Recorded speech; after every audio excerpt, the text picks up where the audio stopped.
Межрегиональное сотрудничество Китая и России. Возможности, потенциал и будущее. Под таким девизом в Харбине прошло 6-е российско-китайское экспо. В этом году заявку на участие в выставке подали более 1000 компаний. Россию на экспо представили 137 предприятий из 18 субъектов, в их числе и Якутия. В этом году наша республика выступила регионом-партнером. Очень приятно, посещать такого рода павильоны, такого рода стенды. Наверное, не покривлю душой, если скажу, что это один из лучших павильонов здесь. Причем не только по качеству оформления, но очень приятно, что здесь представлена та живая продукция, которой богата республика. Здесь можно не просто посмотреть, а потрогать и попробовать многие вещи. Потому что не секрет, что природными дарами как раз Республика Саха очень богата. Главными гостями на экспо стали китайская провинция Гаондун и Республика Саха-Якутия. В рамках крупного мероприятия власти Якутии провели ряд деловых встреч и подписали соглашение о сотрудничестве в сфере туризма, поддержки экспортных предприятий и строительства с партнерами из Китая. На межрегиональной конференции тоже много говорилось о, скажем так, усилении отношений между Якутией и провинциями Китая, не только с Хэлинцзяном, с которым, конечно, нам тоже надо усиливать работу, но и с провинцией Гуандун. Это крупнейшая с точки зрения экономики и населения провинция Китая. Они очень активно переговоры вели с Республикой Саха-Якутия и с Приморским краем, как с основными, на их взгляд, потенциальными регионами, с которыми эта провинция может работать.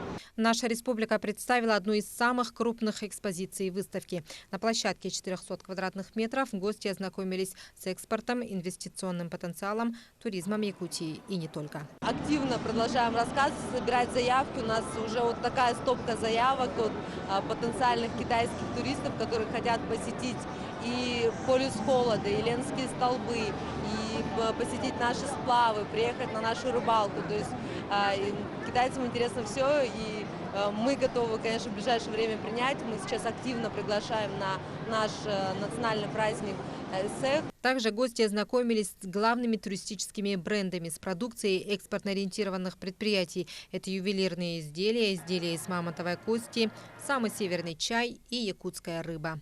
Якутский народ – это самый древний народ, который до сих пор несет культуру. И в этой прекрасной выставке есть одно самое главное, что Россию представляет Якутия.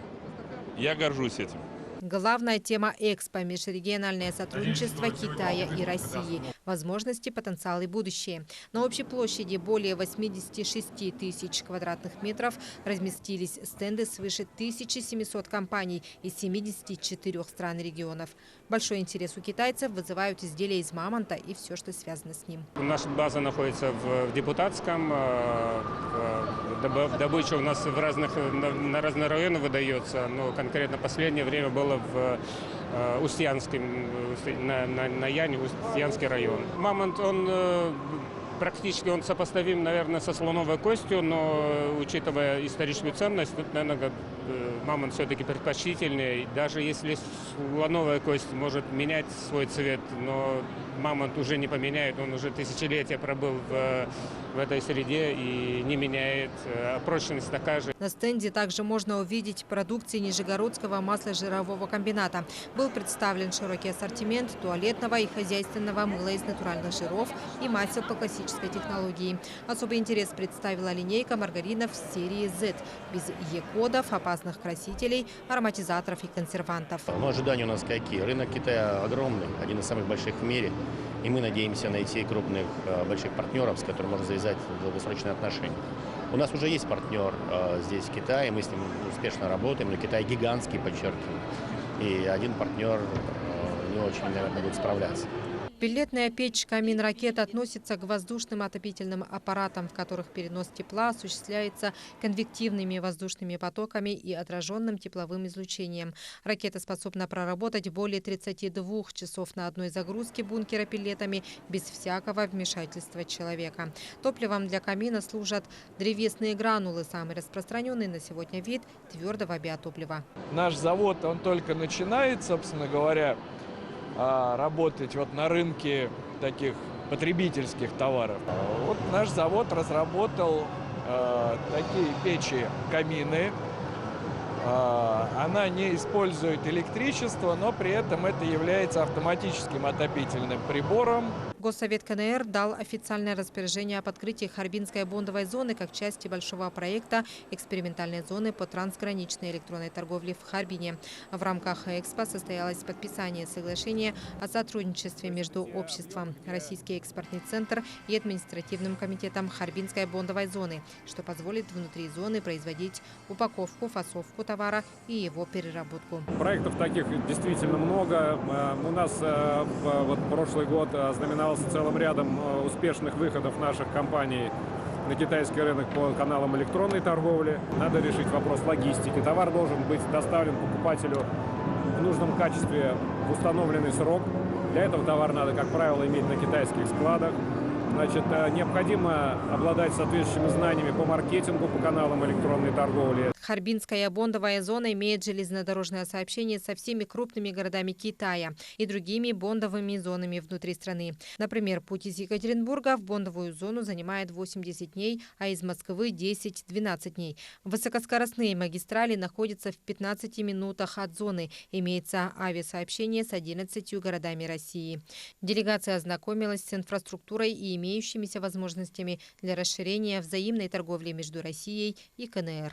У нас сейчас уже зарегистрировали больше, чем 100 предприятий, и тоже включают в себя русские предприятия. И мы приветствуем вас развивать бизнес у нас. По итогам Экспо глава региона Айсен Николаев отметил, что сегодня Якутия готова предложить инвесторам крупные проекты транспортно-логистической системы, строительство моста через реку Лену, высокотехнологичной житайской судоверфи, реконструкцию международного терминала аэропорта Якутска. Также в портфеле инвестиционных проектов республики есть и проекты в области нефти и газодобычи и их переработки, по добыче твердых полезных ископаемых, производству строительных материалов, инвестпроекты в лесной промышленности и туристической отрасли. Мы рассматриваем привлечение инвестора на металлургический комбинат полного цикла переработки, что для республики будет, конечно, очень важно.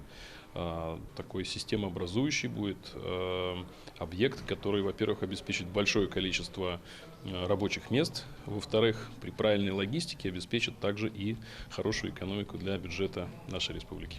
Какой дополнительный потенциал к экспорту имеет республика? Это и дикоросы, это продукция некого народного промысла. Все это может быть крайне востребовано в Китайской Народной Республике. И как раз такого рода мероприятия помогают продвигать, помогают давать местному населению понимание, какими уникальными товарами располагает Российская Федерация и отдельные ее регионы. Представители китайской стороны заинтересовались продукцией и услугами, которые предлагает Якутия. Они выразили готовность к сотрудничеству по совершенствованию механизмов российско-китайских торговых отношений, развитию российского экспорта через китайские онлайн-площадки, а также в вопросах защиты интеллектуальной собственности.